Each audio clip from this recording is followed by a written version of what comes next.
إذا أنا شخص سليم شنو يفيدني عسل المانو؟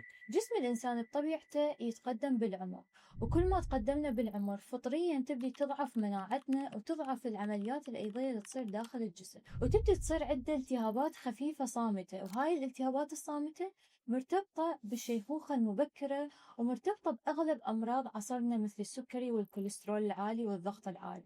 وهاي الالتهابات تسبب أعراض مو كل الناس تنتبه عليها، مثل تعب وخمول، تعكر مزاج، تجمع الدهون حول منطقة الوسط، يعني تصير عندنا دهون حشوية، نسيان التشتت وعدم القدرة على التركيز، آلام مفاصل. الناس تعتبر هاي أعراض طبيعية بس هي أبدا مو طبيعية. وهنا يجي دور عسل المانوكا كمضاد أكسدة قوي جدا ضد هاي الالتهابات الصامتة. فجوابي على هذا السؤال مو لازم نتمرض حتى نهتم بصحتنا وناكل أكل صحي وناخذ مكملات غذائية، لأنه دائما الوقاية خير من العلاج.